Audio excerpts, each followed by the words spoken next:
Awesome. So good afternoon, everyone, and thank you for joining us for this session, Not Your Average News Monitoring Tool. So my name is Lee Bowie, and I work at Quorum on our customer success team, primarily focusing on our grassroots and federal products. Really excited to chat with you today, Bethany. Just so all of you all joining us know, we do have closed captioning available for this session, and we'll pop the link into the chat box. Awesome. Well, hi there. My name is Bethany Fox, and I'm a product manager here at Quorum and worked on our news monitoring product that we released earlier this July. So really excited to get the chance to talk to you a little bit about what we've built. This was definitely a result of user feedback of hearing that public affairs professionals really wanted to have news and policy work all in the same place. And so excited to walk you through how we directly implemented that user feedback into our platform. All right, cool. So let's just dive right in. Why don't you tell us a little bit more about our news monitoring tool and maybe which clients it may be a good fit for? Sure. So our news monitoring tool is a news aggregator. So Quorum, we do not have a newsroom. We don't have reporters on staff, but rather we've built out a news aggregation tool of basically pulling in over 75,000 sources from international, national, regional, local publications to really bring you the widest possible view of the media arena. And looking at everything from newspapers to blogs to podcasts to online, really kind of covering the whole spectrum there and being able to give you insight into both the policy landscape and the news landscape all in one place. So pulling in all of those sources and all of the articles that we'll take a look at here in just a minute, but really being able to keep track of the pulse, whether it be your issues or your keywords, or your organization, being able to see how those are popping up, and then really being able to have it be news that you can act on. So by having it in the platform, really making that data actionable. Awesome. Yeah, seems like such a great value add to Quorum. I mean, whether we like it or not, I think we can all agree that the media is very influential. I mean, particularly in the public affairs space. I'm sure we can all think of at least one or two examples of legislation either moving through the process more quickly than normal or even being killed based on news coverage and how we, the people, react to that coverage. And so how about we take a second to hop into Quorum and see how it looks? Sure. So here in Quorum, our news article data set is just another data set in Quorum. So for those of you who are Quorum clients who are on the call, you're able to see, Lee, can you see my screen? Just want to make sure. So yeah, we're just seeing the slide right now. The slide, okay. I have clicked to resume share, but I will, it's not quite popping up. So let me go to Quorum here. So as I was saying, the news article data set is really another data set within Quorum itself. And so if you're familiar with our documents data set, our bills data set, our officials data set, it's just another tab in the platform. And so the user interface is really, really quite the same. As you can see here, we have almost 100 million news articles, which is a data point that I am super excited to hit here probably in a few days. But that shows you kind of the wide breadth of the types of information that we're pulling in, over 100 million news articles and increasing more every day. It's a large policy landscape, which means there's a lot of things to read and a lot of things to see. But our search interface is really designed to help you cut through the noise on that. So I can come in here and use our Boolean search to say, I want to look at COVID and vaccine, and especially right now with everything going on with COVID, we've heard from a lot of clients that being able to come in here and see, okay, how is dialogue in the media arena changing based on the issues of the day, able to really keep a pulse on what's happening. And so I can come in here and say, okay, there's 1.5 million news articles. That's a lot. How do I find what's important? And that's where we've really invested here in these filters of being able to say, you know, maybe I just want to see news of mentions of COVID and vaccine from broadcast transcripts, or I want to come in here and, you know, I want to say, I really want to see mentions from the New York Times and see from the print edition, come in here and see these articles here, where I can come in. I've already started to filter way down and can continue to filter for different fields that are important to you, but then can also come in here and click and see not just the headline of the article or the text itself, but also see a little bit more about that article too. So what's the source rank? It's a top tier publication, Washington Post, New York Times. Those are going to be sort of those tier one, really present national publications. I can see this was a blog post, what type of industry it related to, and can come in here and see the full text, see where my keywords I search. So you can really go from really the widest of the universes to really narrowing down on what's most important to you. Awesome.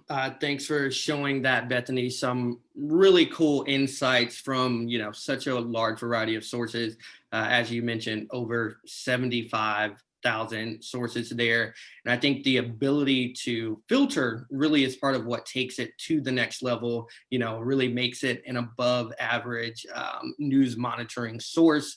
You know, I'd say probably more often than not, you'll want to pare down those hundreds of thousands of articles to get a little bit narrower.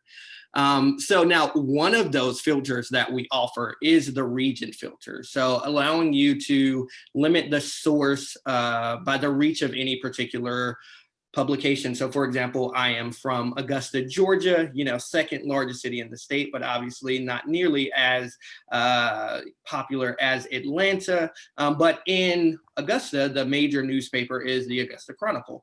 I'm sure most of you have not heard of that newspaper, but in that area, that is where people are getting their news from. So for example, if we think about my parents' representative, Representative Rick Allen, he's going to be reading that news source and he's going to care about what those people are saying about him a little bit more than what, you know, a national publication like the Post or the Times is saying, because at the end of the day, those are the people who are going to, you know, keep him in his job or hold him accountable. And so, you know, we pulled some numbers for the month of September, and in September, local news sources published over 5.2 million articles, and that's compared to about 13.5 thousand articles published in the same time frame from the Washington Post.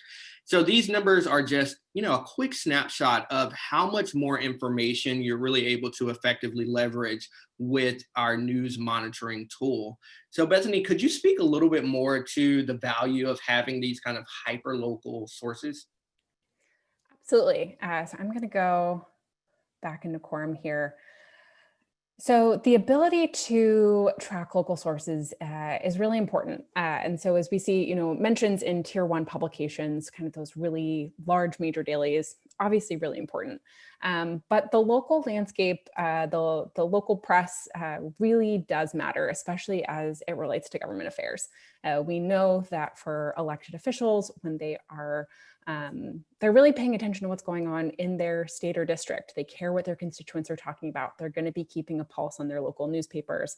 And especially as you're thinking about potentially keeping track of many, many stakeholders across the country, you can't read all of those local papers every day. And so bringing all of these in here allows you to really be able to track a lot of local news across the US and see, you know, what are those elected officials likely reading? Where are they getting mentioned? How are they talking about their key issues at home to their constituents? Where can you kind of pick up on some of the language, the keywords that they're using? And so we'll get a little bit more into that in a bit, but the local sources here, you know, I can come in here and say, let's look for the Augusta Chronicle and see, I can start to see mentions of COVID and vaccine again, now more localized, and I can see, okay, you know, what's happening more on a local level, how are people talking about it there, and really keeping the pulse, not just from, again, major dailies, but seeing really how that dialogue is being framed and being shared at the local level.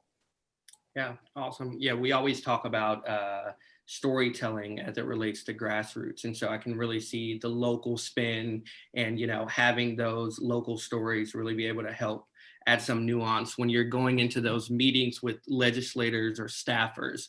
And it really allows you to strategize for the best approach to take to try to influence their legislative priorities. And so you touched on it a little bit, kind of gave us a brief preview of where we're going to next. So in addition to our region filter, we also have a referencing filter where you can see mentions of official in the news as well.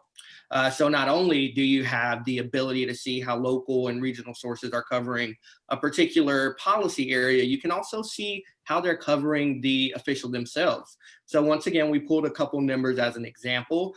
So Representative Marcia Fudge out of Ohio's 11th district. So she's been mentioned by the New York Times 0 times. But by industry publications, she's been mentioned 100 times and 356 times by local news sources. And this doesn't even include the papers that are just talking about the issues she's a champion for and not mentioning her by name. So could you walk us through how we can find this information and maybe speak to the benefit of being able to filter by the official and not just the policy areas? Absolutely. So we're now getting into one of my favorite aspects of the news platform, which is being able to come in here. And this is really where there's the marrying of the government affairs portion with the news, combining into one centralized policy landscape. But I can come in here and click on an official profile in Quorum. And then here in Senator Baldwin's profile, where I already have, all of the information, again, if you're a Quorum client, you'll be familiar with being able to see the information that you're inputting here, as well as the information that we're providing. But I can come in here alongside the notes that we've logged with her and her staff, the staffer database of the folks who work for her. I can come in here into the news tab and start to see, okay, where are the mentions of Senator Baldwin? How is her local publications or industry publications, trade publications, all of our different 75,000 sources, how are they talking about her by name? And so I think of this as a great meeting prep tool of being able to come in here and start to look at, how is she being talked about?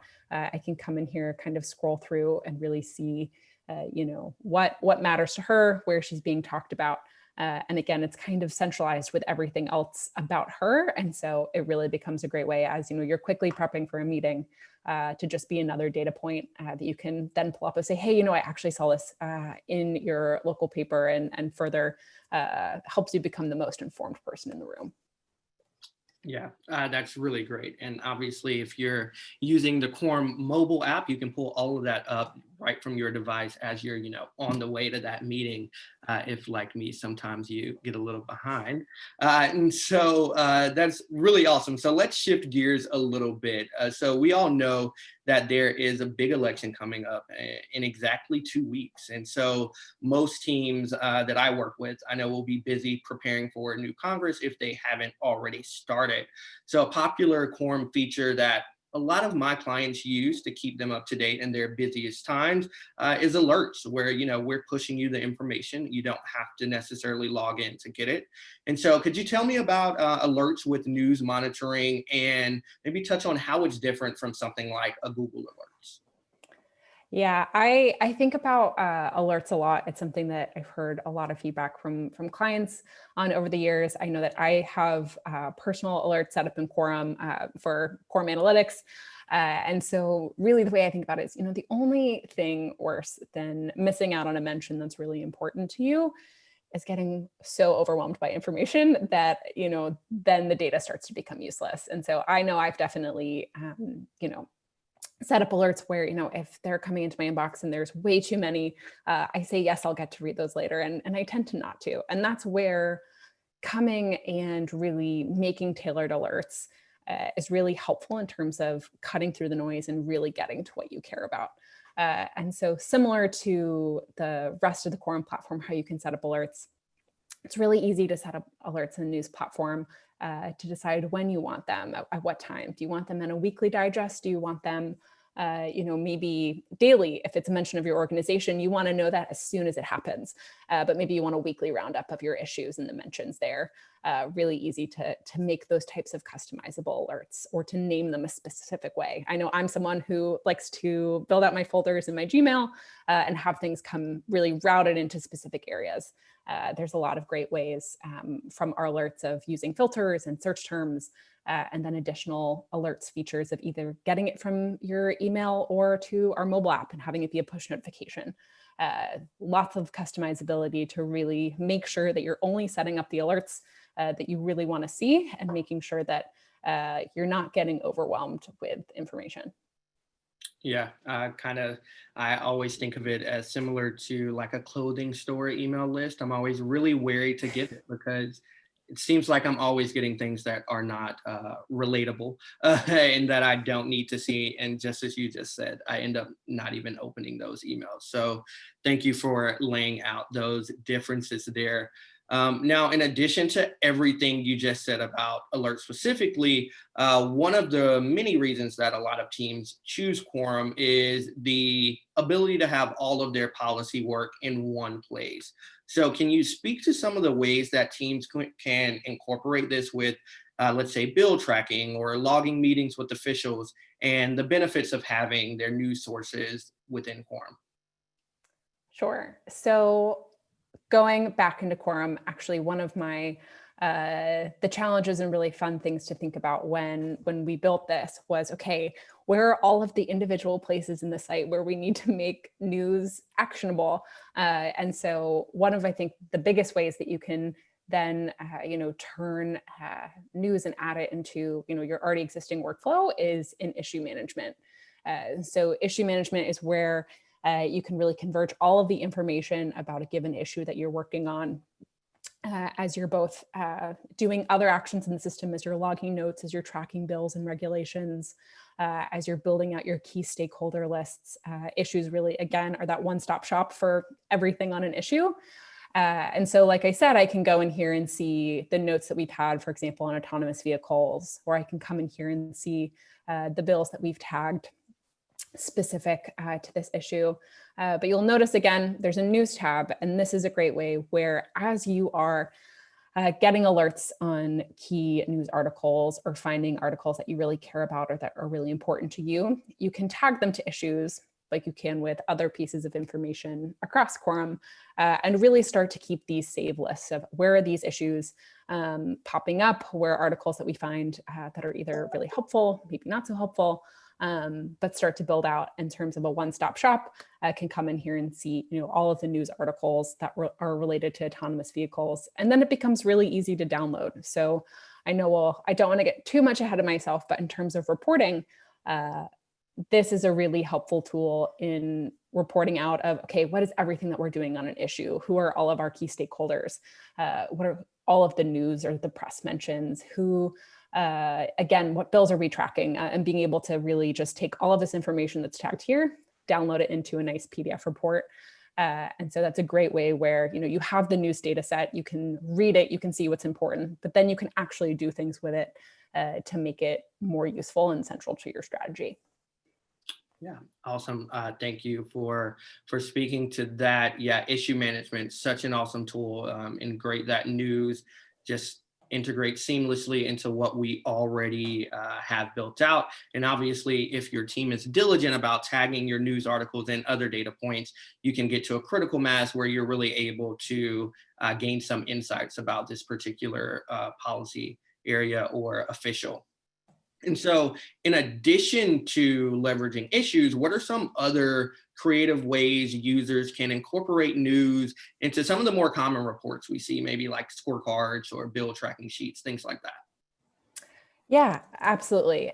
So I think a big thing for reporting is being able to pull this information in as an additional layer.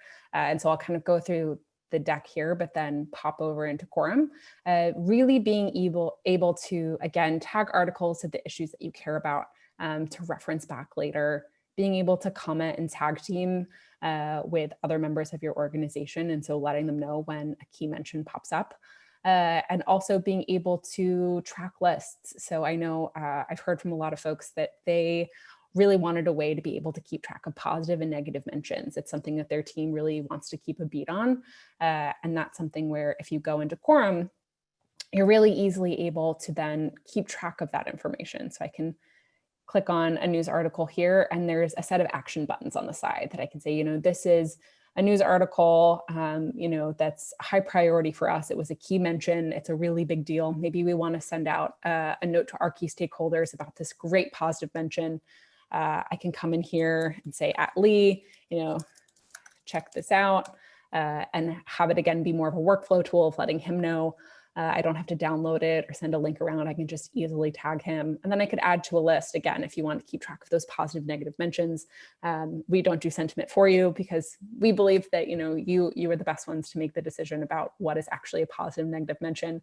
And especially in politics, people use sarcasm, which can be definitely hard to read sentiment on. But that is a great way where, as you're thinking about reporting, about your coverage, about your issues, about really making it a fundamental part of your workflow.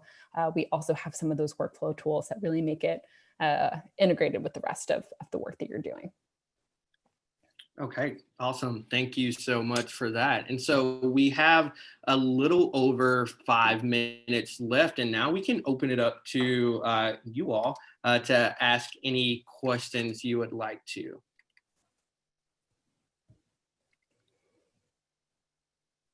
And for some reason, my computer is out. 1 second. Give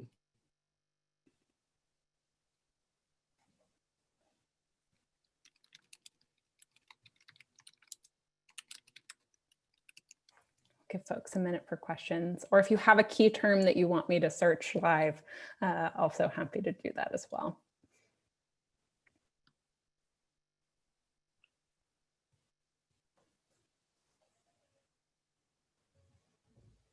Okay.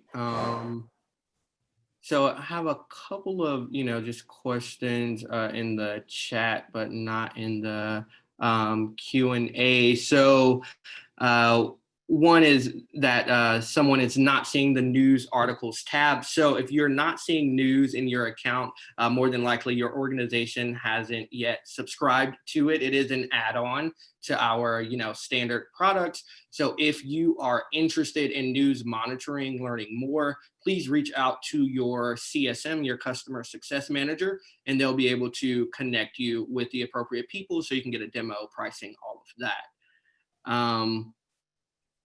Yeah, so this is a value add, and I do have a couple more questions coming in. Perfect. So do you have to be in Quorum tomorrow to get the messages? Are you viewing it as something that you are logged into every day?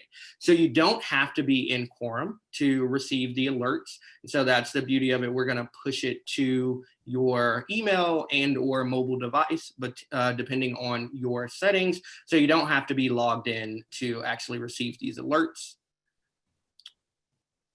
And then we have another question. So how do I get to search for news articles in Quorum? I don't see it in my account. Okay, we just covered that one.